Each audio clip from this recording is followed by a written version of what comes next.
Hello everyone, I am Katie Rowley and I want to welcome you and thank you for attending our third talk for the FY21 NOAA Environmental Leadership Seminar Series. The goal of these seminars is to showcase NOAA's leadership in environmental science by those who lead it and make it happen. I'd like to take a moment for a few housekeeping details. First, I would like to thank the NOAA Research Council and the awesome team that I work with in scheduling these seminars, without whom none of these seminars could happen. We have Hernan Garcia and Sandra Clar, who work with the National Environmental Satellite Data and Information Service, Tracy Gill, who is with the National Centers for Coastal Ocean Science, and the support of the NOAA Central Library. Here are some seminar logistics, and most are listed in the first note in the Q&A pod. All attendees are muted, so please type all questions and comments into the Q&A box at any time, and we will address them at the end of the seminar. We are recording this seminar, and the recording and PDF of the slides will be made available within a few days at the link provided in the chat box. A summary of the written Q&A will also be available there within a week. If your system seems to be lagging, please turn off any extra apps you might have on. Also, you might want to watch this webinar in full screen or the larger view. To do this, find the 4-arrow button to the upper right corner of the slides. That 4-arrow button toggles the full screen view on and off. Looking ahead, we have some awesome speakers. Nicole Leboeuf, Acting Assisting Administrator to NOAA's Ocean Service, National Ocean Service, will be our next speaker on January 12th, 2021. You can visit the NOAA Environmental Leadership Series webpage, which is also listed in the Q&A pod. We are hard at work scheduling the rest of our speakers for FY21. Now I am very pleased to pass the baton to Dr. Lexa Shervanek, Policy Analyst and Canals Fellow working with Rear Admiral Gallaudet at NOAA Headquarters. Lexa will introduce our speaker today, which is Rear Admiral Gallaudet. Lexa, the mic is all yours. Thank you, Katie. Hello, everyone. I'm pleased to introduce Admiral Tim Gallaudet, Assistant Secretary of Commerce for Oceans and Atmosphere and Deputy NOAA Administrator. He'll be presenting on NOAA's environmental leadership and his observations of 3 years of world-class science and engineering. As Admiral Gallaudet's bio notes, his top priority at NOAA has been people. As a now fellow in his office, I can attest that this is true, and have come to appreciate the following aspects of his approach to mentorship. Firstly, meet the day with boundless energy and enthusiasm for the inspiring work of this agency and its people. This is contagious. Secondly, always be available and consistent, listen attentively, and ask questions. Leads to better choices and connections. Finally, promote learning by doing. This all-in approach develops skills, strengthens confidence, forges relationships, and realizes goals. Admiral Gallaudet's gracious and generous support have inspired me and others to do some amazing things. It has been nothing short of a joyful experience to work with him. So with that, I'd like to turn the floor over to Admiral Gallaudet. Well, here, I'll get this underway. Hello, everyone. It's great to be here. I wanted to share with you basically what I've seen over the last 3 years in my time at NOAA, where I've seen not only world-class science and engineering, but I've seen so many world-class and wonderful people that are doing it all. And one of my favorite persons in the world is my wife, Karen, and she's joining us today, so I'm really excited about that. And Tracy's going to send you in the chat a little article that I was interviewed on, and she's featured in it in a real positive way, so you can get a feel for how much she's contributed to what I hope has been a positive impact on our agency.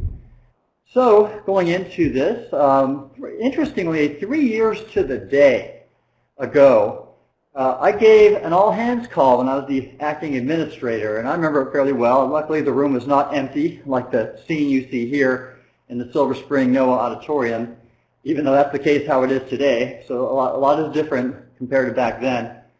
And in that presentation, I had planned to talk for about 20 minutes and go do Q&A for the rest of the time.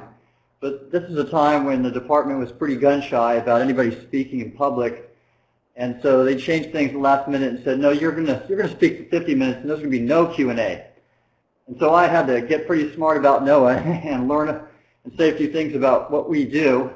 And I think it went okay because it's very easy to tell a good story about what we do. But now after 3 years, I can tell a much better story because I've been informed through a number of visits all around the country and just wonderful exchanges learning about our incredible work. And so I want to share a bit with you, and a quick disclaimer, there's no way I could cover everything and everybody, but I'll try. And looks like we're kind of rebuffering here. Let me press on. And now I'm going to go line office by line office and also talk about staff offices. And so first with NESDIS, under the expert leadership of Dr. Steve Voles, who I just greatly admire for what he's done with our satellite programs. And things I witnessed at a very high level, and by no means can I cover them all, but the launch of GOES S that became GOES 17 and now GOES West, our GOES program under Pam Sullivan is just incredible. I mean, this is every modern advancement in technology and science and engineering over the last 3.5 centuries is all put into the size of a vehicle that's no bigger than a VW bus. And in the real-time work it supports with the Weather Service saves lives every day. And this is just an amazing program. We have managed this program so well, the GOES R series, that we actually donated a GOES 13 satellite to the DoD with a critical mission gap that was filled in the Indian Ocean. And you see a little cutout on the lower right there of the team that made that happen. This is incredible that we did this, that we're managing our programs orders of magnitude better than the DoD has managed their weather satellite programs.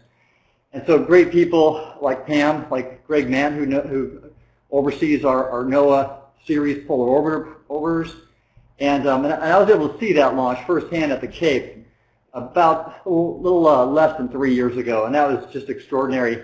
And there we saw many people step up, not only the program managers, but the comms team, and really doing a fantastic job.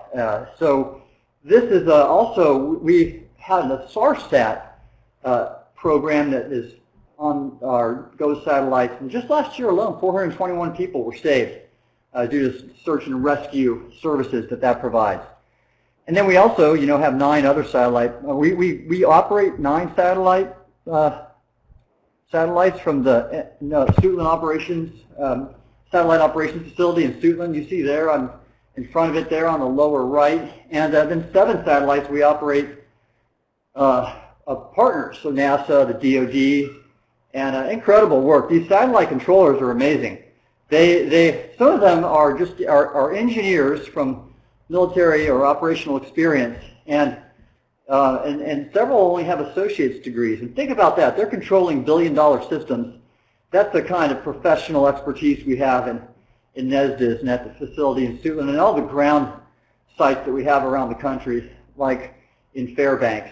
Now, I also show a picture there on the upper right of our satellite analysis branch, and that's under the leadership of Davida Street and Ellen Ramirez, a great team, including Dr. Wilfred Schroeder, who was so good he was asked to go to Indonesia and help them in detecting and tracking wildfires with their satellite data.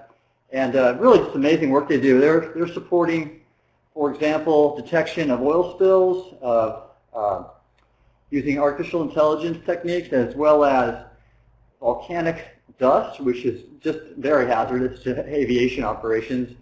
And of course the wildfires, tracking and detecting those, which were really big this year. You see that was the GOES S launch on the left there, and in the middle is some of NESDIS's leadership, who I really enjoy working with, Mark Paese there, and Mary Wogelmuth. And Mary is the director of the NCEI, National Centers for Environmental Information, who has really stepped up. This is an incredible output of expert data scientists, and all of our data goes to the NCEI. And I am there in pictures with various members of that fine organization under NESDIS, and you can see that they showed some great initiative recently in standing up a NOAA Center for Artificial Intelligence, which was a perfect fit, because AI techniques rely on training data sets. So why not match it up with our data repository? And Mary just stepped up with Rob Redman and Eric Kinn, leading this effort in just a really amazing way of showing initiative. And it was great to see them step up and do this, and they're doing it now. This is changing the nature of our business forever, for time in a positive way, improving skill and performance across every mission area. So I could go on about the amazing things of this great line office, but In the interest of time, I'll just have to sort of hit the high points. But let's talk about the Weather Service that NESDA supports so expertly under Dr. Louis Uccellini's inspirational leadership. And I love this picture of Louis on the upper left because this just shows what Louis is about. He is serious. He is about the mission.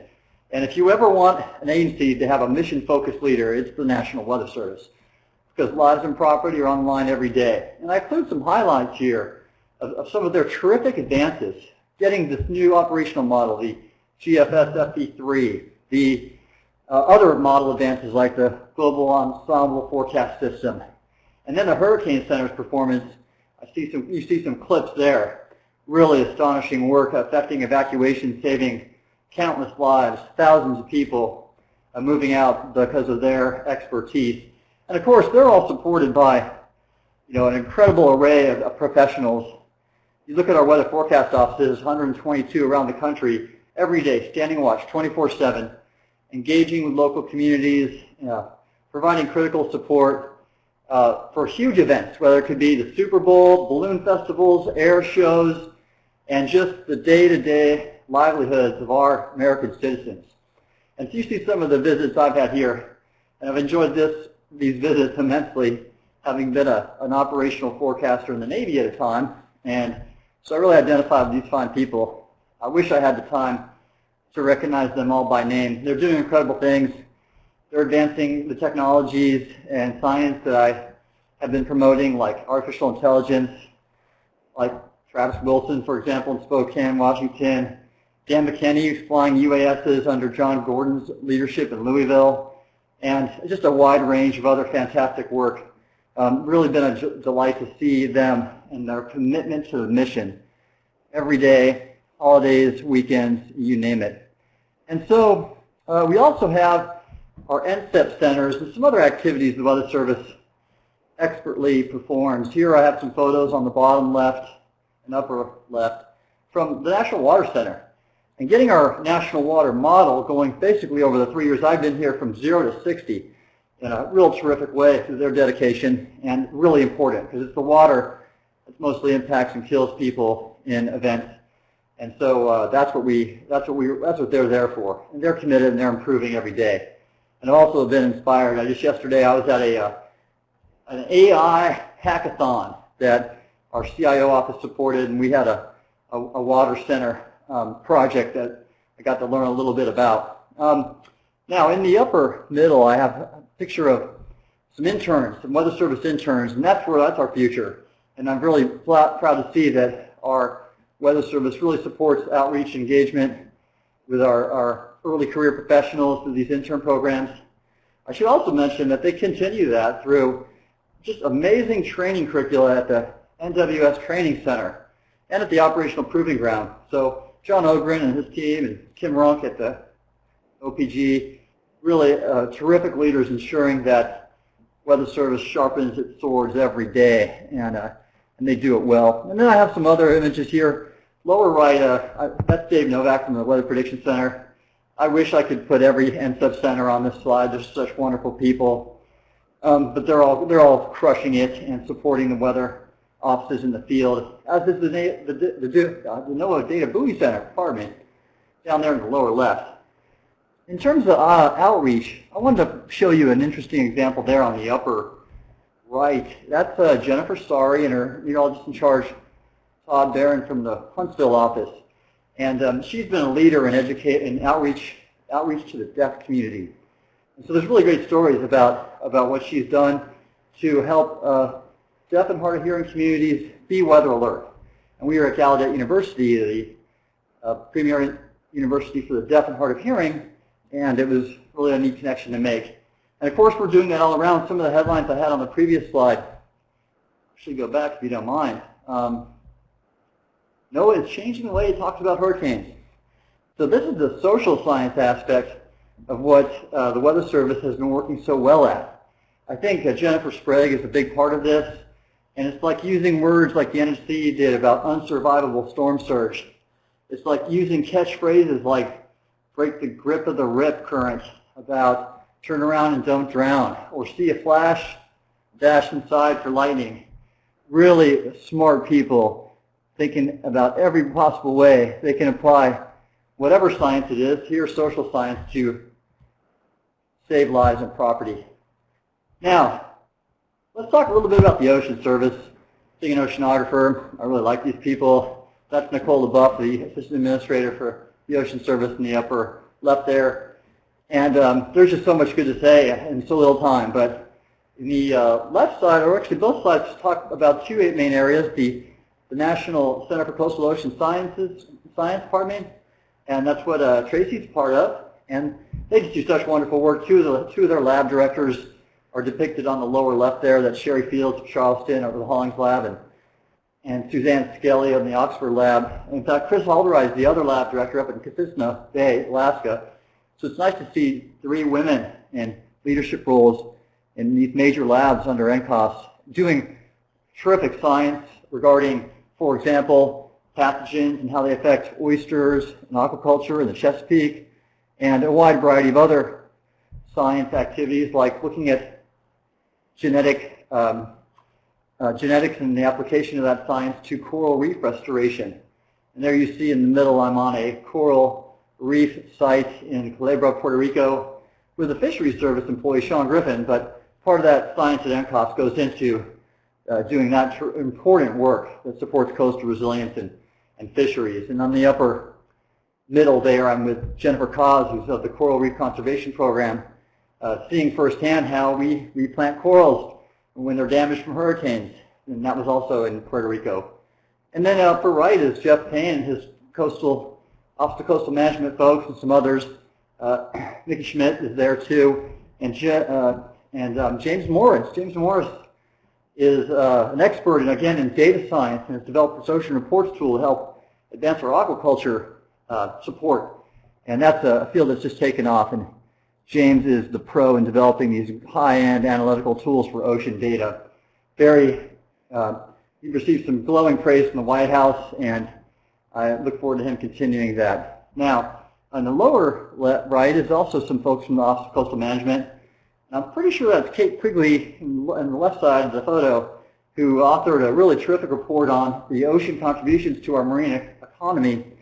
And again, the blue economy activity that I've supported has relied upon these expert reports like hers to provide that baseline, because you really can't grow from something you don't even know how much there is. And so that's helped inform a lot of our work. And then she has a great team down there in Charleston as well. And so other programs under Nicole include our co-ops, the Center for Operational Oceanography Products and Services. You see some folks on the upper left there that do water level monitoring. In fact, really proud of them. During this pandemic, they have upgraded 5 of these ports systems, physical oceanographic real-time system, in our various ports. And there's one you see, a water level sensor in Annapolis, Maryland. And that's Kate Bosley and John Stepnowski, who lead that effort down there in Norfolk region. And that co-ops program is really just awesome. They've also put 3 new port systems in Kings Bay and Portsmouth and I think it was Valdez, Alaska. So this is all during the pandemic, and these really expert engineers and scientists have not slowed down. In fact, they've even doubled down on their commitment to the mission. And then also, so there on the left side again below is at the Coast Guard's National Response Center, and that is Scott Lundgren, who heads the Office of Response and Restoration. So he and his team, they clean up oil spills, hazardous material spills. They also clean up marine debris. Under Nancy Wallace's leadership, that program has just been wonderful. And advancing science, I see Dr. Amy Urin is on. She's the chief scientist of the Marine Debris Program. And that just does so much good for coastal communities, for marine life, and local economies. And under them is a picture of our IUS, Integrated Ocean Observing System Program Director. On the far left, that's Carl Goldman. And that program does so much good. I'll talk later about how that program supported our hurricane forecasting this year. And then on the upper left is the Office of Coast Survey. Upper right, their small boat, the RV Bay Hydro.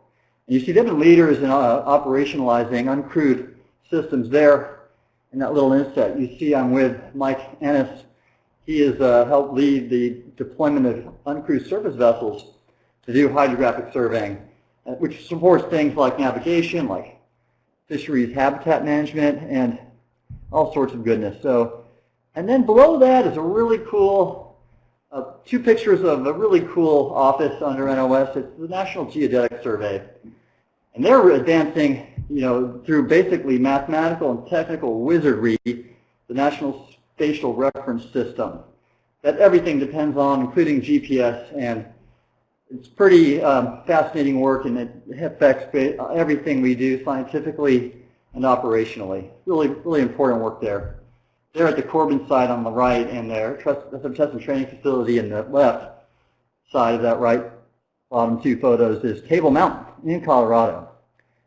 And so another part of the ocean service is our national marine sanctuaries. And there I have a few shots from my trip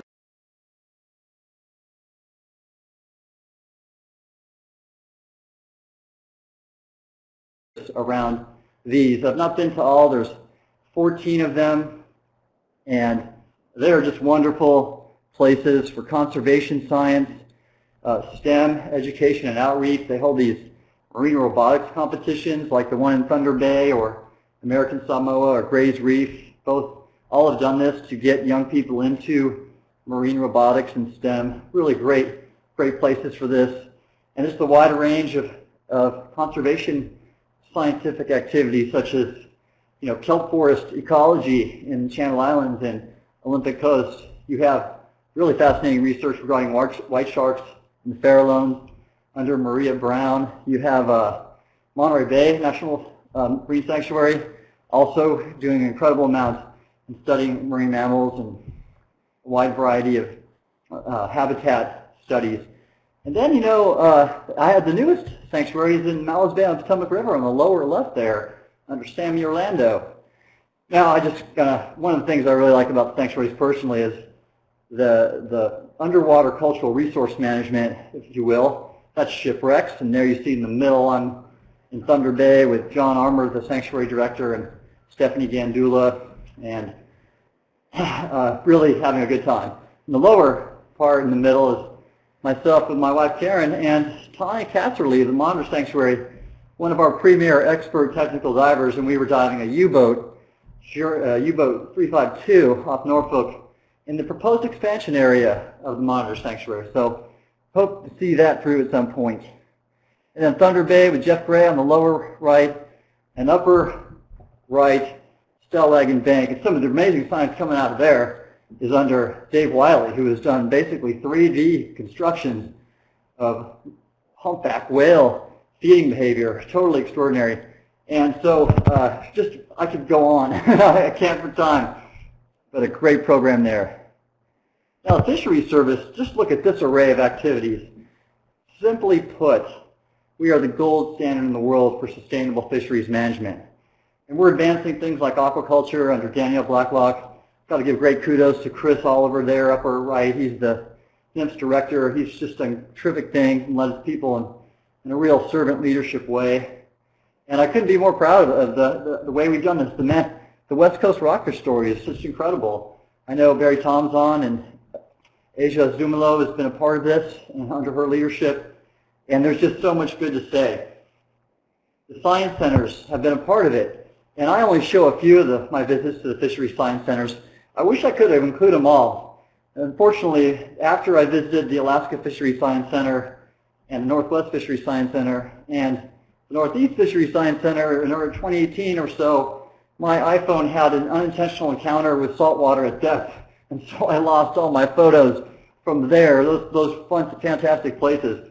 But you can see I'm here with various folks from Southwest Fisheries Science Center, Pacific Islands Fisheries Science Center, and just in the Milford Lab in the middle there. Just such great people applying amazing technology, on cruise systems like the UAS as you see there, and also omics. That's a next generation gene sequencer on the lower right one end.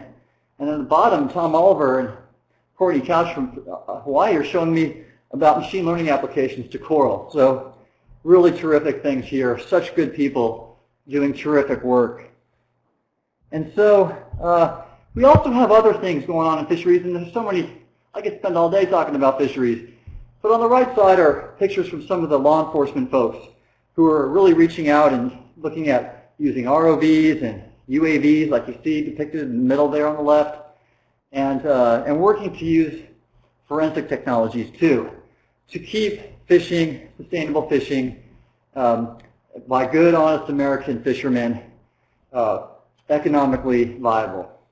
And then on the left side, right side, pardon me, from some of the other programs, like our protected resources, I'm wearing a first responder shirt on the upper right, and those are my two girls pointing out that logo there. And this is the stuff that Ed Lyman and David Morin are both working to do with whale disentanglement, and they're part of the response networks, and their leadership is just wonderful to see. And I'm with the Chesapeake Bay office on the upper right there, one end. Sean Corson leads that. It's nice to know his kids swim on our swim team, so we see each other a bit, and he's protecting my front yard because I live right on Chesapeake Bay. And there's Jen Steger. She's in the habitat section up in the northwest, and we are on a restored estuary right there. That's some environmental engineering that's out of this world, doing great things for salmon and habitat there. And then Julie Sims on the Muskegon right there, in the one end on the middle, and for the habitat focus area, as well as the West Hawaii habitat focus area on the lower right. Really great conservation science in those places. Now, let's go on. I wish I could really talk about all these and give them proper respect, just like OAR. NOAA research is extraordinary. We have the highest end environmental research laboratories in the world. Princeton, Laurel, and Ann Arbor, the Air Resources Lab under Ariel Stein. We have Ezreal and the 4 labs there in Boulder, just doing incredible work. National Severe Storms Lab.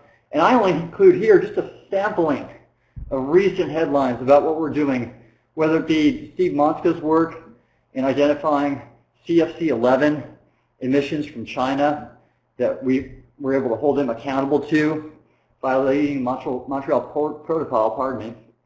And then our increasing use of uncrewed systems like Bob Foy's team with help from Chris Meinig and PMEL to get the sail drones to collect the Pollock survey data needed when our ships couldn't get underway in the Bering Sea, or the North Slope bathymetry data we needed as part of our national ocean mapping and exploration strategy, all during a time when using these uncrewed systems when our ships were still trying to develop the CDC protocols to get underway. And then a big effort in the strategy I talked about with the Office of Ocean Exploration and Research, yielding results like the one on the lower right, where just last week this press was announced about a new species identified entirely with high-end video, no sampling required.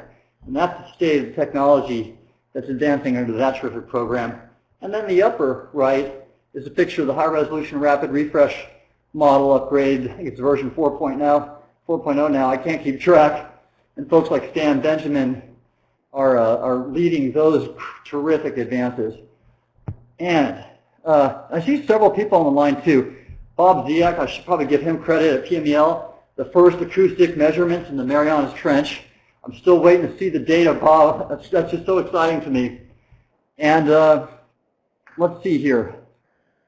Some other aspects of NOAA research. Right in the middle there, you see the Canals Fellows from a year back or so under John Pennock's great leadership. That is just such a hallmark program of ours under NOAA research, and produces some of the best and brightest that in our country all around, whether it be in the Congress or the government or even outside in NGOs, academia, you name it. Our Canals program has its fingerprints everywhere where good environmental science is being applied or being conducted or being applied to policy. And a couple other things to point out. I have AOML, lower left, our Atlantic Oceanography and Meteorology Lab, and I'm with that team under Gustavo Goni and Grant Wasson, who are doing the glider work that helped us get these systems out into the Caribbean, the Gulf, and the South Atlantic before the hurricane season, And that was a big reason our predictions were so accurate. So NOAA research really stepping up to make life-saving contributions. I love the picture on the upper left with Debbie Lee's team at Gallaudet on the RV Laurentian. Really, they're doing things like ocean, or pardon me, the Great Lakes circulation forecasting with great advances from her folks like Phil Chu and the great marine robotics work of Steve Ruberg. On the upper right is from this atomic field experiment where Ezreal contributed to, and Sandy Lucas there next to me on my left at the Climate Program Office under Wayne Higgins, so expertly coordinated, and with help from Katie Geddes, who was just instrumental in pulling this field experiment off Barbados, helping us understand better the fine-scale cloud physics that will go into our next generation operational weather models. And so, many good stories all around here. I love to talk about OMAO because they're the folks who are giving us the platforms to do all this great science. Under Mike Sila and Nancy Hahn's leadership, this is not necessarily science engineering, but it's the things that we need to do it. 2 new ships, that's a major effort. We are going under contract, if not already, but soon for those. That's wonderful. Same with the new aircraft you see. And they're going to hold our new unmanned, now we call it crew systems office, and making great advances too in ensuring that we are seeing our leadership more diverse. And here a great story of gender diversity with that first all-female flight in Dorian last year. And here's some of my trips around, seeing OMAO in the field. There's the dive center in the middle right there under Dave Kowalik. Happens to be my wife Karen's dive school classmate, Navy dive school classmate, so that's a nice little connection there. And here are other various places with NOAA Corps officers. Really pleased to see this NOAA Corps reauthorization bill get over the fence. We're waiting for the President to sign it, and that's going to do wonderful things for this fine uniformed service, which does so much to serve our nation through science, stewardship, and service.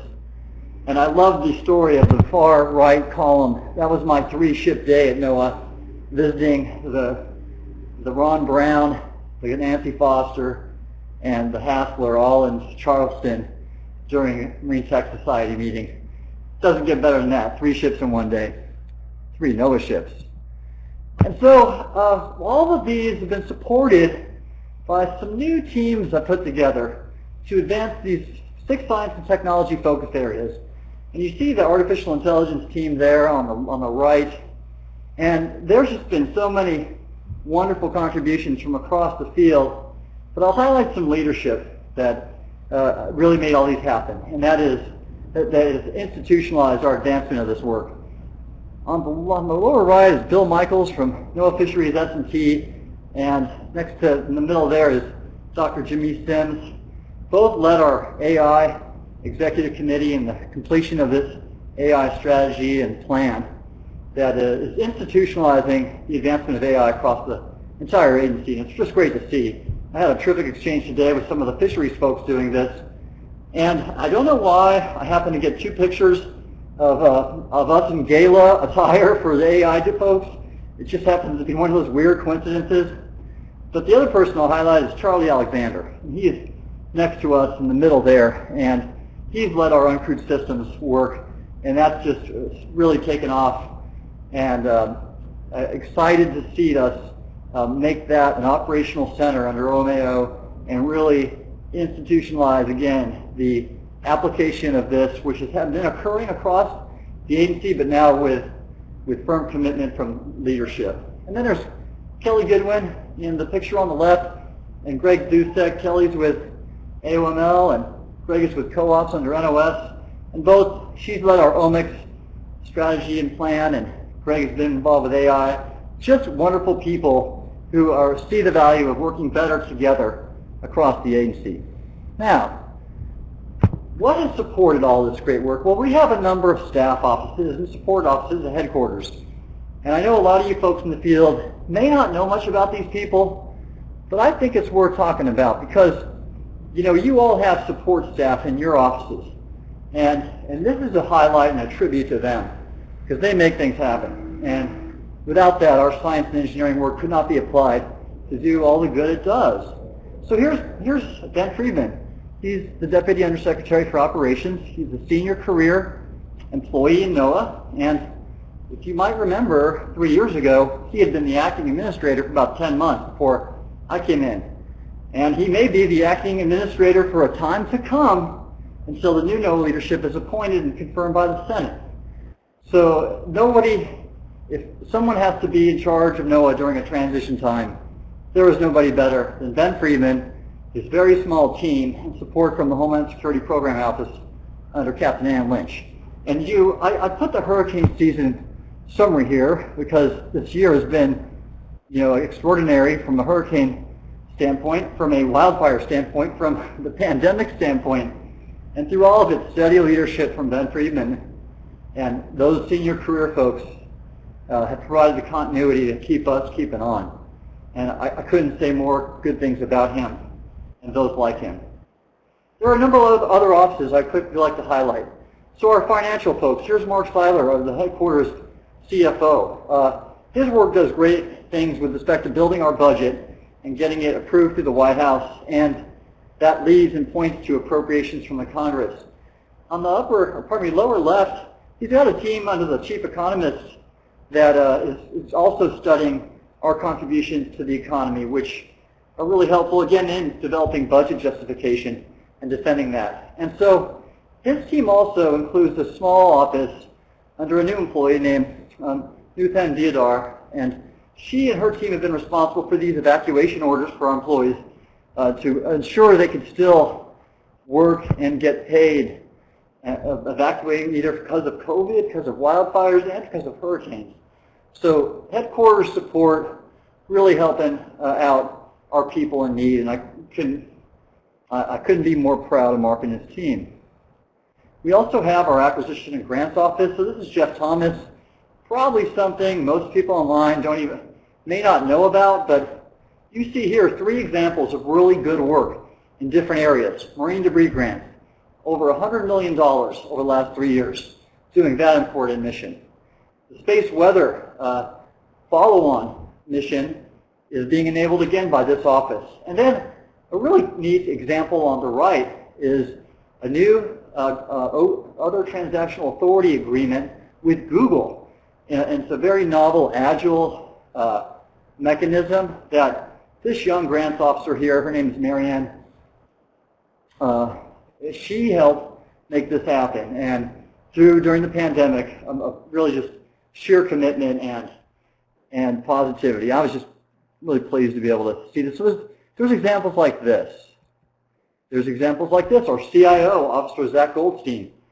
Here, I took some articles that are just from the last 2 months of the great work he's doing in advancing the N-Wave network, which supports everything we do with a small team of about 50 folks, mostly contractors.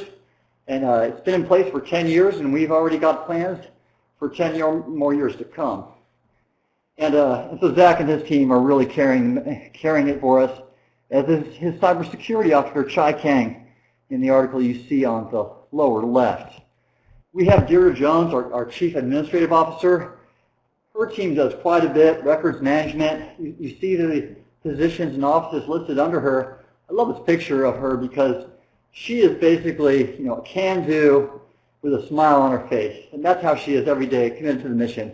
And so, but they are keeping our facilities safe right now at a time where it's more important than ever. In fact, a few of us have to go in. I know the Weather Service is still in. Many of them are in their offices. And when we go in, there's new things in place to keep things sanitary and safe. And all of that happens with the signage because of the great good work that she does and her team to take care of facilities. And really one of the many functions she performs, but I wanted to give her a shout out during this unique time. And then there is Sean Clayton of our Human Capital Services, our HR folks. And he has a wide array of folks under him. We have had, I think, around 800 hires this year during this crazy time. We're still bringing people on board. How about that? And that's important, and we need it. And anybody in any office that has a short bill, they know how important that is. And here I just include a screenshot from one of his many teams that do so much good. This is the Performance, Culture, and Learning branch under Jill Walter, who is on the lower left there in this collage screenshot. And this fine team does things like our mentoring program, our management skills for new supervisors under Eric Willing and Deb Farmer in the middle, and our mentoring programs under Sharon Harl on the lower right, and learning officer Cynthia Way Capel upper right, and Tatiana Sims Parker there on the upper left, doing really important things for us, kind of unsung heroes. Our education office under Louisa Sims is also important because our science and engineering work doesn't matter as much and won't be sustained unless we reach out to the next generation. And so Louisa's doing that for us. You see a picture in the middle of her and I near the White House where we did a lot of work to get our contributions into the National STEM Education Strategy and Implementation Plan. And of course I included a little shot from our Canals Fellow cadre in the middle upper part there just because of all the education and scholarship programs she oversees like Hollings and Educational Partnership Program. She also oversees the regional coordinators and collaboration network. The leaders of the team is on the lower right there. Super wonderful people who every trip I've had really were the grease in the gears to make it happen. And then visualization and science on spheres folks, lower left, pardon me, and upper right. Steve Zepecki, Hillary Petticord, and Rafa there, all important elements of this work. I include too something that's really important now as we move forward to eliminate racial injustice. And that's Kenny Bailey's work here. And you see no one would ever guess he was a drill sergeant in the Army by looking at that picture, would you? But seriously, Kenny is one of the best. He's committed to doing the right thing for people. And it's been a delight for me to join in things like these Women of Color events with Dr. Jimmy Sims and Catalina Martinez, the lower left there, to promote their contributions. Now, on the tail end of this presentation here, I didn't want to forget our lawyers, our general counsel.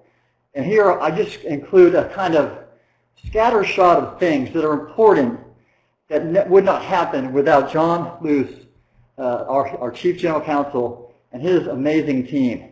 Like the new sanctuary I mentioned that made happen because of people like Jackie Valeri in his office. So you see an interesting, there's really nothing we do that we cannot have really legal integrity in, just like we know scientific integrity to matter, and so does legal integrity. And so John and his team are terrific.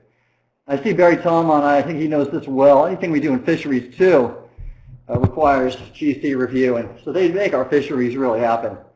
Our International Affairs Office does fantastic work too, like the field experiment in Barbados I mentioned. This is under Elizabeth McClanahan, who's a pro from Dover in this field. You can see just in the left there, upper left to the in the middle there, I'm at the G7 Environmental Summit with her in Halifax, and really showing American leadership, showing NOAA leadership in these key environmental international fora. And there are several others mentioned here, or depicted here, that I could have a really good time telling you stories about, but all in interesting places from it, whether it be Berlin or New Caledonia, getting NOAA out there and doing our good work to support partners in their capacity for environmental science and conservation. And then legislative affairs are also important because we can't do anything without appropriations and authorizations from the Congress. And there's some examples you see here, and Wendy Lewis has done an amazing job just this week. The Digital Coast Act was reauthorized, the NOAA Corps reauthorization I mentioned, the Save Our Seas Act version 2.0, and several others. There's a Sea Grant college program and Sea Grant reauthorization, all important programs now soon to be signed by the President because of her team's great work, in addition to my confirmation hearing and the confirmation hearings of our future NOAA leadership. Very important. Our communications office under Scott Smolin, telling our story, and all those communicators in every office around the country. I show kind of just an example of some things, ones where I was with the governor this week. He issued a proclamation I was proud to receive on behalf of the entire agency about NOAA's 50th anniversary, and that's the governor of Maryland, by the way. And then other teams from AGU, for example, on the lower left, where our comms teams just step up and get that outreach told. I love the example on the lower right from our ocean service, where under Kurt and Ann and Jenny Lyons, Aya Collins, they helped earn the Emmy we received a few years ago for Trash Talk, and now they supported with fisheries Cindy Sandoval, this No Shell Left Behind video, which also received an Emmy. How about that? Emmy award-winning communicators in our agency. That's what we got, telling the science story, which is a really important part of our science and engineering accomplishments. And I wrap up here with our library. So Katie Rowley is facilitating this. Her picture is on the upper right one end. And, you know, look at what they've done. They're pretty much not given much notice. These folks have carried the days during the pandemic, holding events like this to keep us connected and to continue the important information exchange, which helps us do our mission. I thought it worthy of including the upper right picture of one of her Dee Clarkin. This is Dee Clarkin's program on the upper left, but that's Hope Shin. Her name is Hope Shin, who happened to have the privilege and accomplishment of earning a spot on Jeopardy before the great man that was Alex Trebek passed away this year. So pretty neat aspect of NOAA employees and what they do. So lastly, I want to recognize the headquarters folks that I work with and work with your teams when me and Dr. Jacobs travel. This is the PCO folks, the Program Coordination Office, the Administrator's Flag Secretary, and the headquarters staff of fine people in the upper right, Pat Sims, Linda Lawhorn Brown, and then Jennifer Ormsby, now Rhonda Graves, and Robert Bernard, that all help make our schedules happen and help us exercise what I hope is positive leadership for our fine agency. These are great people. You can see their smiles on everybody's faces, and the only person who has a bigger smile is me, because I just love working with these amazing professionals. So I finish up here with one of my favorite press items. And in Hydro International, I was talking about our ocean exploration program and mapping, and I told a story that I go running on the mall every other day or so when I'm downtown. And of course, I always see kids with NASA shirts. And NASA does some neat stuff.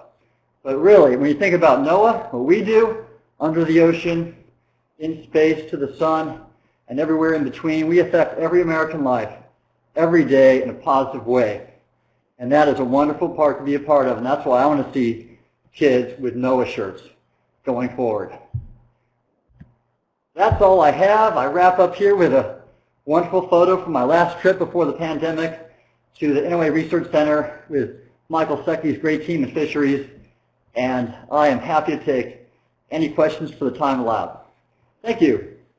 Great. Thank you so much, Admiral. That was a terrific presentation. We got lots of comments and questions.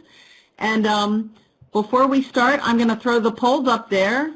If folks online are willing to answer the polls, we'd love it. And other than that, we'll start with the questions. And Lexa Skrivanik's going to work with me. We're going to alternately read those questions to you, or comments. So the first question comes from Paul Lemieux III. Question for later for the Admiral. Do you have any leadership advice for a newly hired NOAA federal employee that aspires to climb the ladder? Well, sure, Paul, and I'm so glad you've joined us. Welcome aboard. And there's a lot of advice I give about leadership, but I'll keep it tight for this one and just say, you know, first off, be positive. I think we have so much good to do. Don't let the challenges of the day get to you. Stay positive, and you'll find that will lift up others, and they'll want to carry you along. And the other thing I'd say is just continue to stay connected and network and build your network. And I think the more connected you are to our fine people, the more opportunities that will arise. And maybe one more point is learn everything about your office. Learn the names of everybody in it and get to know them well, and learn the history and learn all the functions. And the more you know what your office does, and agency in general, the better you will be in promoting it. So thanks for the question, Paul. All right, thank you. So next we have a comment from Declan Cannon. Many thanks for all of the hard work and dedication to the Nesbitt folks. Much appreciated as an aviation meteorologist. Oh, that's great to hear, Declan. Well, from a fellow former aviation meteorologist, I thank you and know the importance of your forecast and know that lives are on the line in what you do every day. Thank you for serving. Okay, and then we have a question from Adam Martinez. Good afternoon, Rear Admiral Gallaudet. If I may ask, how much do you feel your background as an Oceano officer in the U.S. Navy has helped shape your time with the NOAA? And any recommendation for someone who wishes to follow a similar path? Oh, what a good question. Tracy, is his name Adam Martinez? Okay, Adam.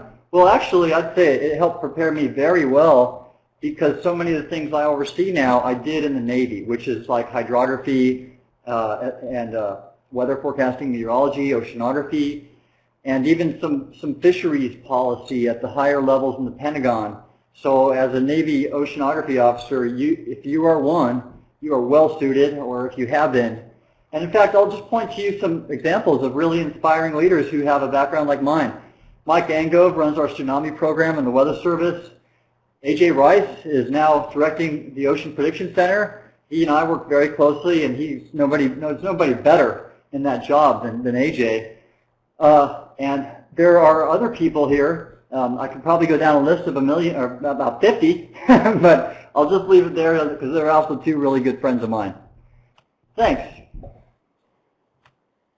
All right, so next we have a comment from our very own Tracy Gill. I've worked at NOAA for a very long time and have never seen an administrator that is that connected to his staff.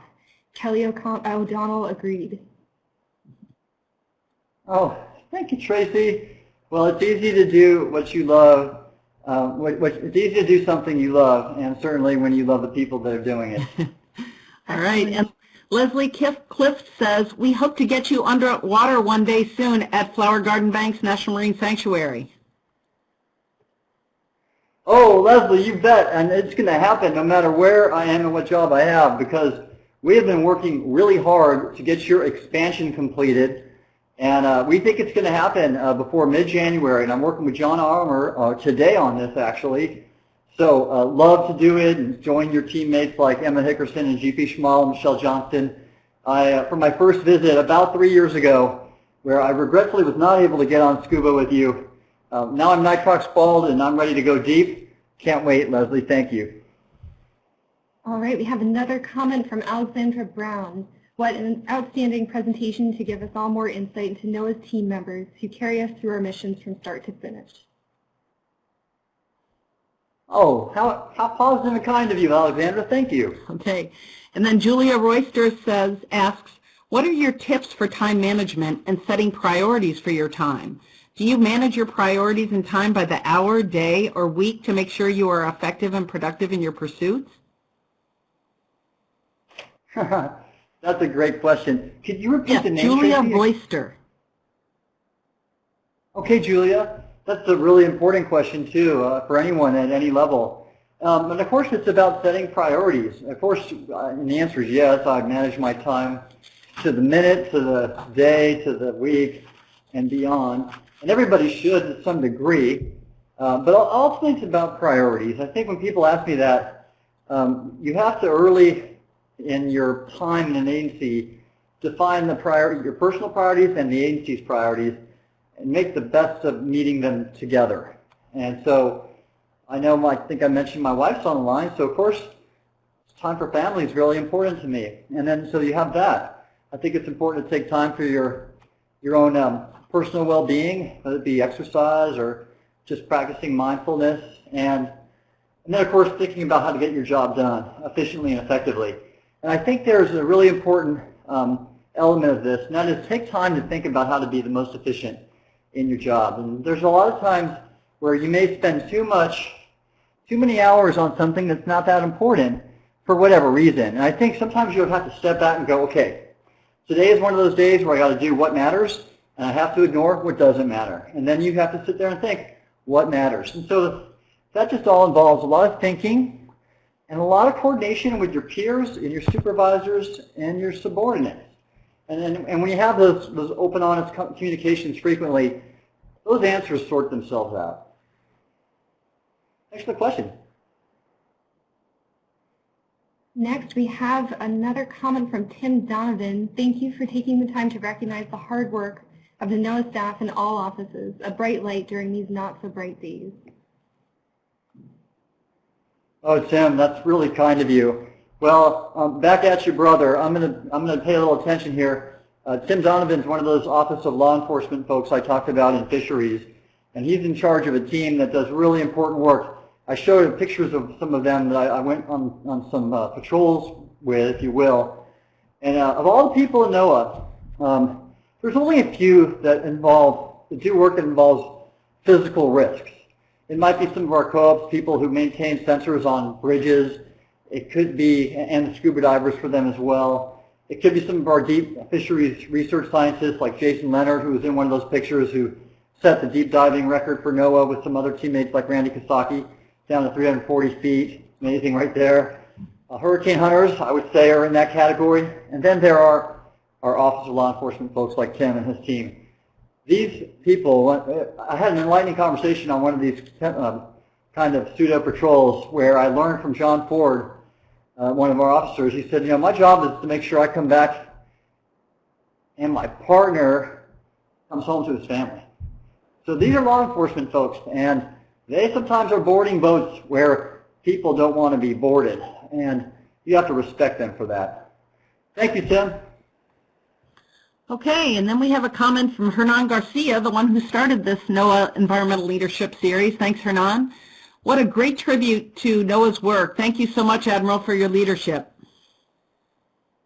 Hey, Hernan, I really thank you. It's nice to be acknowledged by someone as impressive and as has made such contributions as you, especially to this brilliant idea that you came up with. Thank you. And we have a short comment from Joelle Goodwin. Yay for Sharon Harl. Oh, that's so good. Joelle, way to go. And way to go, Sharon. And then a comment from Robert Schwemmer, who says, Admiral, great presentation highlighting the NOAA organization. Happy birthday, NOAA. Looking forward to you coming out to dive on the West Coast National Marine Sanctuaries. Oh, Bob, you can count on it. I cannot wait. And, you know, I might share with you all that when I took over 3 years ago as the acting administrator, I sent out an all-hands email saying, I'm proud to be a part of the team. I hope I can do the best for you. And, of course, you know, when you get an all-hands email like that, no one really expects to reply. Well, there was one person in NOAA that replied, and it was Bob Schwemmer. And I'm glad you did, Bob, because I've really enjoyed getting to know you, even if it's virtually. Thanks for what you do for sanctuaries, and looking forward to that dive together whenever that may be. Thank you. This next comment is from Vernetta Fields. Admiral Gallaudet, you are an amazing leader. Thank you so much for your exemplary leadership. Oh, shoot. Vernetta, thank you. It's always a team effort, right? So, but I appreciate it all the same. Okay, and then Diane Daly says, Admiral, you will be greatly missed. I've never met any person in high office who takes the time to get to know an organization's staff like you do. Oh, Diane, I appreciate that. Well, it's all worth it if that's the case, so I'm really glad you feel that way. It's been just as good for me.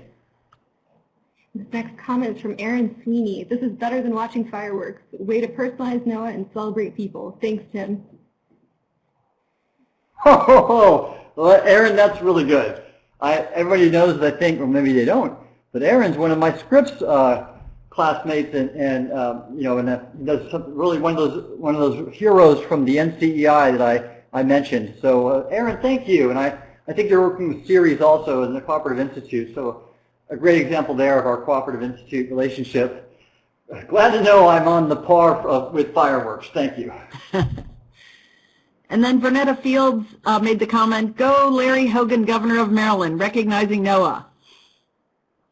All right. That was neat. Hey, he was in the middle of a lot of COVID preparation and response, and that he did that day really says a great thing about us And I did invite him to the Silver Spring headquarters whenever we're able to do that. So thanks, Fernando. That was nice. Our next comment is from Tracy Finara. This is why I came to NOAA, to be a part of that growth that results in kids with NOAA t-shirts. Oh, well, Dr. Tracy Finara, thank you. I'm glad for that, and you will continue to, I hope you continue to feel that about our great agency as you continue your journey with us. Thanks. And Admiral, I did drop that link about the NOAA t-shirts into the chat, so people can see it if they want to check it out.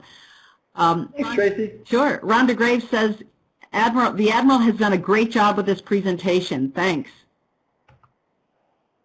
Well, thank you, Rhonda. Remember, she's one of the front office staff who's the grease and the gears for our headquarters and leadership. And Rhonda, thanks for all you do. And this from Leslie Clift. Yay, kids with NOAA t-shirts. Amen. Absolutely. And Stanley Goldenberg says, great talk, thanks. Thank you, Stanley. From Denise Draft, Admiral, sorry to hear that you lost so many pictures. Wish that you could revisit everywhere to take more. I know. There were some good ones.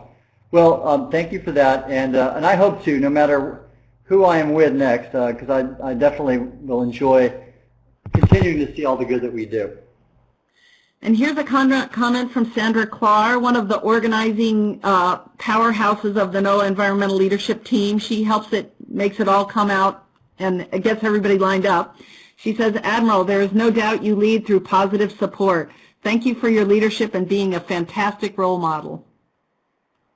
Oh, Sandra, that's super kind of you. And I just have really good examples I've tried to follow, so thank you. From Craig Wolcott, DOC, great recommendations, entry-level staff and new professionals, and the rest of us. Craig, that means so much from you. So people who don't know, Craig has been on a detail to the policy office of the Department of Commerce, which is basically a tough row to hoe. And Craig exercises incredible judgment and really supreme intelligence and commitment. And I just enjoyed every day working with you, Craig. Great job. Thank you. Okay, and Vicki Childers says, thank you for your great support of NOAA. Oh, thank you, Vicki. It's great to be on the team with you. From Jim Midall, it's really nice to know that a person in your position appreciates NOAA professionals so much. It means a lot to us. Thank you, Jim. Back at you. And John Kaplan says, thank you very much, Admiral Gallaudet, for all that you have accomplished for NOAA. Your presentations and comments have always proven to be inspiring to me. Well, John, I really appreciate that as well. It's easy to do when you have such terrific material, like you and your colleagues. From Cynthia Palmer, thank you for your service and leadership. Oh, Cynthia. So Cynthia is our meteorologist in charge.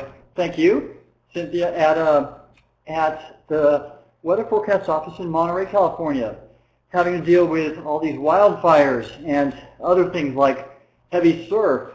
And so, I have to point out, we have about 122 meteorologists in charge. And being a meteorologist in charge of a weather office, to me, is that it has more responsibility and pressure than being the CEO of a Navy aircraft carrier, because you're responsible for the lives of upwards, sometimes millions of people. And if your warnings and forecasts aren't set right, that's a responsibility you bear. And I have to say, people like Cindy and her colleagues, they bear it with incredible grace under pressure, expertly. And I enjoyed our visit together. You might have seen your picture was in one of those slides, and I can't wait to see you again. Thank you. Okay, and Admiral, do you need a drink of water? Are you good? Got some here. I'm good to go. Thank you, Tracy. Leslie Cliff says, looking forward to the sanctuary expansion. Thank you for your support. Oh, good, Leslie. All right. Can't wait. We're looking forward to that. This comments from Alicia Shripka. Thank you for your support of the Sea Grant and the NOUS program. Hey, Alicia. I'm so glad you joined us. She was a Knaus fellow I met with and kind of worked with for a bit. And in fact, I enjoyed taking that photo with you in front of the NOAA hand, and I contemplated including it in the presentation, but I figured I would probably best if I could get the more people in, the better. And so, but I had a lot of really fun solo shots with people like Alicia. Okay. Rob O'Connor asks and comments, great presentation, Admiral. Thanks for highlighting our UAS efforts. What's in store for you after the administration transition? Oh, hey, Rob, thanks much. So Rob was in one of those photos for the Fishery Science Centers, and I was holding a UAS with him, like the other one that was at the Southwest Center on the other side with Brandon Tal, Trevor Joyce, and Chelsea Parrish, wonderful people there. But I don't know. I really would love to stay, but I don't think I'm going to be asked, and that's just sort of the nature of the political environment right now. But and so I'm looking around. I'd love to be at a university again or environment, maybe leading a program or lab around environmental and ocean science. So I'm looking around at those. And anyways, just staying connected with the community and staying connected with NOAA would be a lot of fun for me and a dream. All right, we have a comment. And that is Rob on the very right there, second to the right actually in that last photo. Excellent. So we have a comment from Cheryl Oliver. Thank you for the support of the NOAA 50th anniversary campaign this year. Hey, Cheryl. Cheryl's leading this important effort. And thank you for that, because you're doing it so well under such trying times. And, you know, Cheryl, I was going to include this great picture we had of you and I and Shep Smith with the Pathfinder painting that was restored with the support of Dee Clarkin at the library. But you saw I had a lot of pictures to choose from, and I just apologize. You didn't make the cut, but it's a great photo. And if you don't have it, I'll get it to you. Okay. Rick Brown asks, or comments, NOAA has had a great first 50 years. What do you think will happen in the next 50? Oh, okay. Well, obviously, we're not going away. That is for sure. Our work is so important, and if anything, that's been highlighted this year and in recent years. So that's what's exciting is we'll be here, and I think we have a lot to look forward to, because I see an increasing importance of our country on understanding the oceans, the weather, and the climate. And I think this new administration has definitely made signals to that effect, and that's great. And so I'd encourage future NOAA leadership and everybody to contribute to that and to take advantage of it. We're a great agency, as I mentioned, doing great things for every American, and now is the time we potentially could really expand upon that, and that's a great opportunity. So from Steve Giddings, your presentation to our Nancy Foster scholars in Alpena left them in awe of how much you knew about every one of them. You made them feel special and make us all proud to work for NOAA. Oh, Steve Giddings is the National Marine Sanctuary's chief scientist, for those who don't know. And he just patented a lionfish trap, which is really important for those habitats and ecosystems that are affected by that invasive species. And I'm so glad, Steve. I have great respect for you as a professional and as a person. So hearing such a compliment means a great deal to me. Looking forward to our future dive on one of those traps. Okay, and Jim Overland says, thanks for your support of the Arctic Report Card. Oh, Jim, it's good to be a part of that again. So that was this morning. I thought about mentioning it, but I just forgot, and I apologize. But that's an important NOAA research effort with support from all the line offices about documenting Arctic change every year in a real scientifically rigorous fashion. And I've really been honored to be a part of the last 4 releases of that important document at AGU, and that was the most recent one was this morning. So thank you, Jim. And I'll add, Charlene Malone says I echo that. All right, Charlene. All right, so from William Michaels, I've admired how well you have balanced work demands, recognition of so many, and family. Your insight on how you manage this would be of value to all. Oh, that's Bill Michaels, who I told you led our AI efforts for the last year. And I was in that photo in our nice little gala attire at the Ocean Prom, they call it, from the National Marine Sanctuary Foundation last year. And so back at you, Bill. It's just been great to be a part of a wonderful team with folks like you. Okay, and then Kristen Jabanowski says, excellent presentation. I appreciate your visit to the Milford Lab and continued interest in our research. I don't know how you're able to track everything going on across the whole agency, but it is empowering and motivating when leadership notices our work. Oh, Kristen, that's really nice. That's very nice of you. And I love that trip. That was so much fun for me. And seeing people, I think it's Sheila Stiles and also Gary Wickfors and Lisa Milkey and all your teammates of yours who I've seen your aquaculture work. I'm not sure if you're doing that specifically, but loved it. And thank you for your contributions. And I appreciate your kind acknowledgement. All right, we have a comment from Art Howard. Thank you for your leadership in all aspects of NOAA. Your calls into the Okeanos during explorations are one example of your hands-on leadership style and caring. Oh, Art, I appreciate you. I like that reminder. That was a lot of fun, and I'm looking forward to those expeditions again, hopefully being underway on one. I appreciate that. Thanks. And Mark Strom comments, I'll send you a few pictures from your Northwest Fishery Science Center visit. Oh, that's great, Mark. Please do that. So Mark is one of those key leaders behind our omics strategy with Kelly Goodwin. And I could just go on about the fantastic microbiology advances that Mark has made with his team in Northwest Fishery Science Center. I would really delight in that. Those were really good memories for me. Interestingly, and here's a neat little story for anyone who wants to stay on this. Karen and I, we lost our house in Hurricane Katrina. The highest storm surge of that hurricane was 27.5 feet, and it was in our neighborhood of South Diamond Head. So we lost everything in 2006. And so, well, what people did is friends of ours all sent us photos that we had mailed them before or emailed them. And so we were able to recover all that because of, just the outpouring of kindness after that. So I can tell you that Karen and I really appreciate that. Mark, thank you. From Tracy Bose, thank you for your presentation and support to our NOAA family.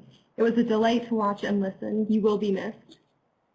Oh, Tracy. Tracy is one of our Office of Law Enforcement staff, and she is leading some of our Native American outreach and was part of a really wonderful story map that she created.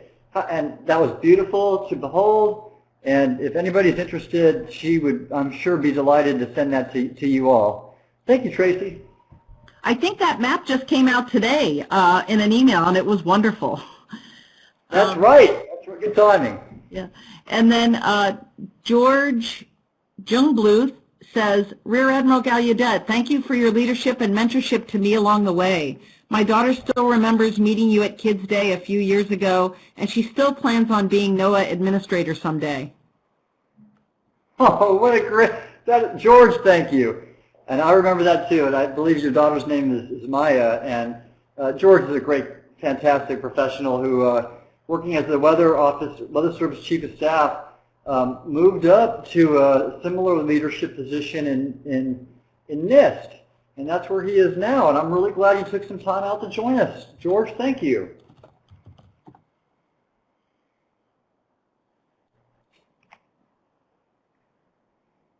All right, and we have a comment from Jennifer Dorr. The Gens in Galveston want to say thank you for your exemplary leadership and support of all, I can't see comments anymore. Tracy, can you recover? Yeah.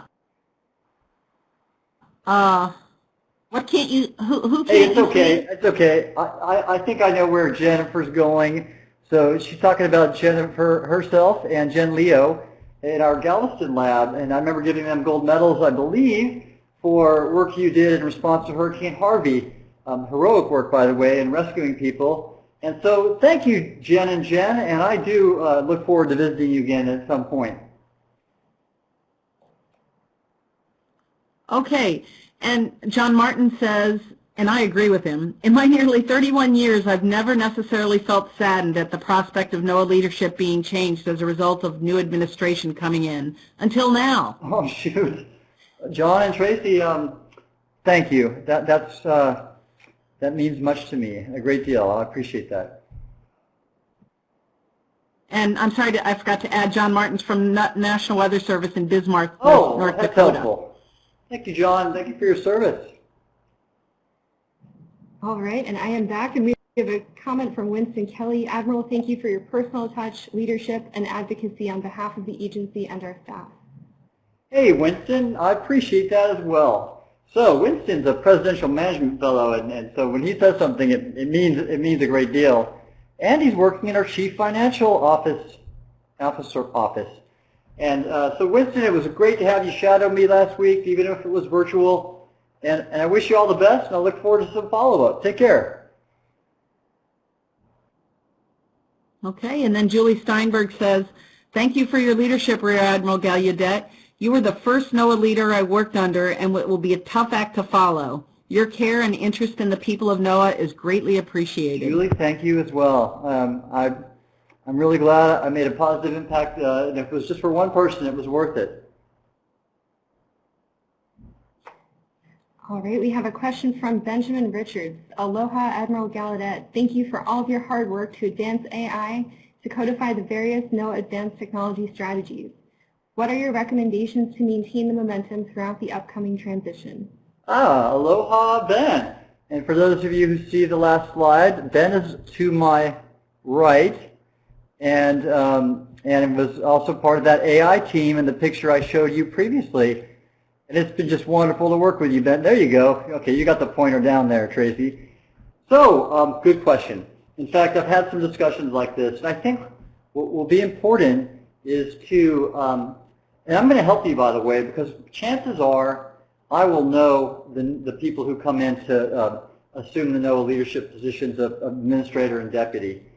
And I will advocate on your behalf and the behalf of all the teams I've worked with to continue the momentum, certainly in these areas like artificial intelligence and omics and uncrewed systems, but also in data and cloud, citizen science. But in other areas that we've taken a turn on, like ocean mapping and exploration, like the Arctic. I haven't talked about this much, but certainly Jim Overland probably is aware. I've chaired the NOAA Arctic XCOM because I realized the Arctic was important and it needed someone at my level to really promote action and support initiatives. So I would encourage you to get your leadership to make those requests, to continue momentum on these projects, and I'm going to work hard to kind of do it from the other end, from the outside, because I'm pretty sure where I'm at, I'll be able to have meetings or at least calls with the incoming leadership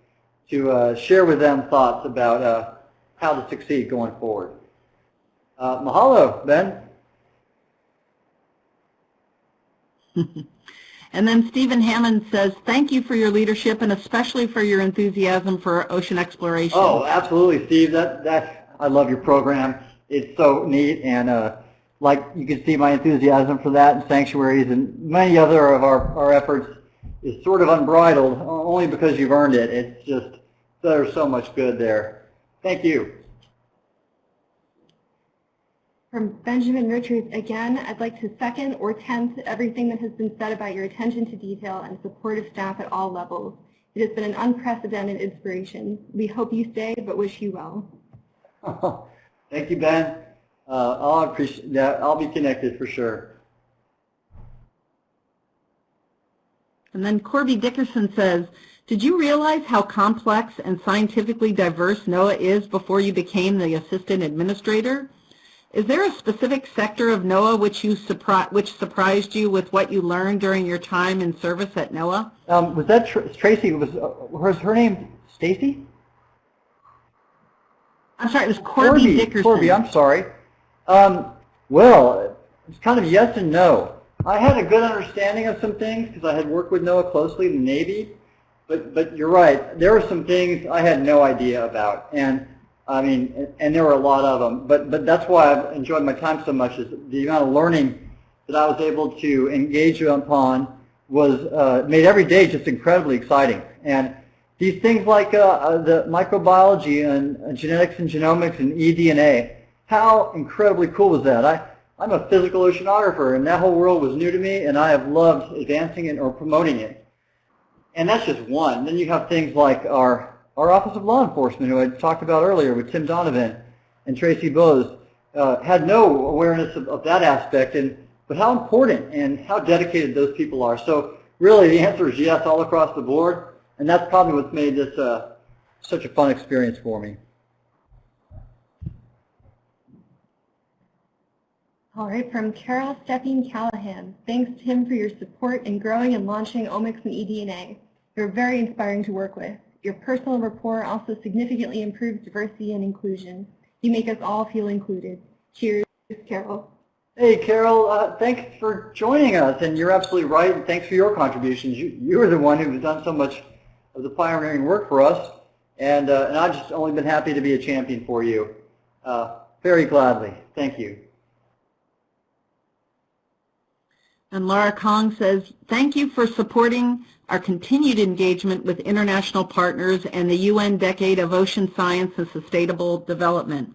The tsunami warning system depends on the sharing of real-time sea level and seismic data by countries around the world. Oh, absolutely. Laura, thank you for your work. And I did mention Mike Ango, but also you. Thank you for your leadership. And I think what's exciting is you'll see NOAA commit more to participating in the UN Decade in the months and years to come. So great opportunity there, and thanks for your contributions.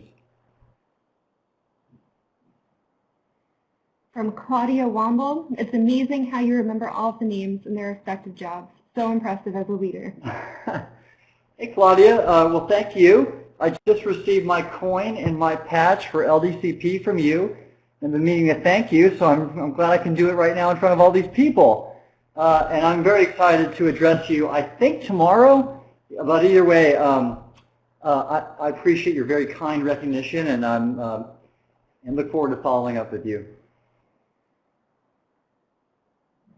Okay, and Michelle Harris says, Admiral, thank you for your support for all of the Knaus Fellows this year. It has been a pleasure to work with you and learn about leadership. Oh, you bet, Michelle.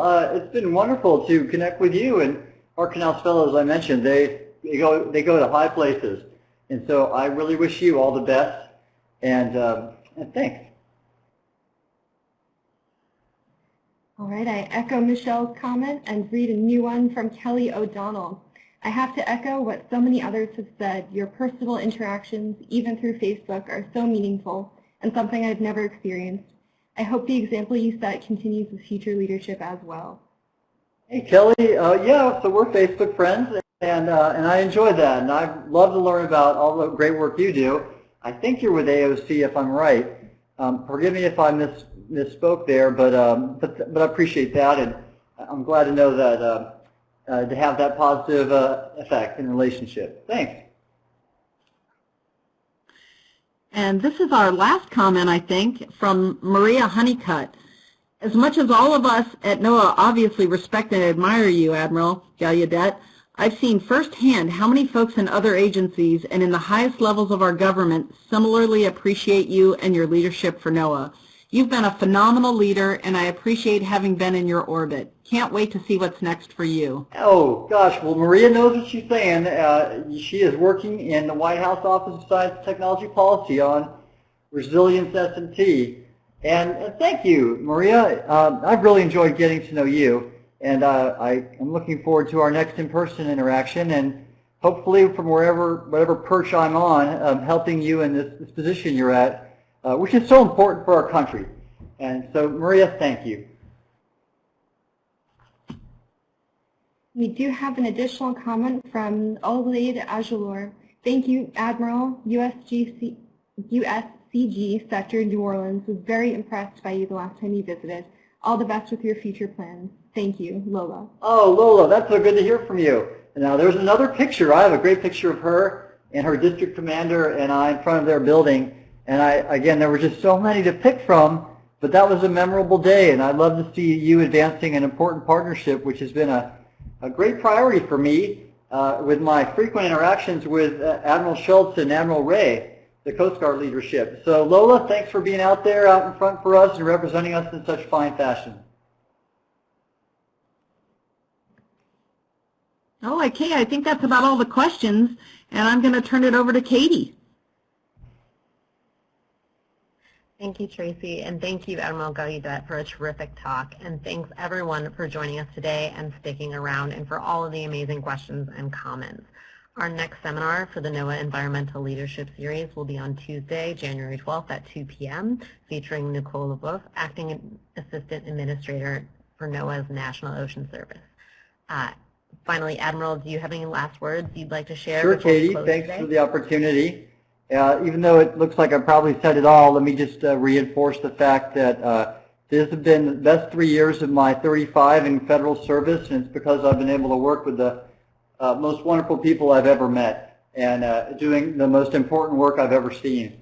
So with that, it's not too hard to show positive leadership, and I appreciate everybody for their support, contributions, and friendship. Thank you. Thanks, everyone, for joining us. Bye-bye.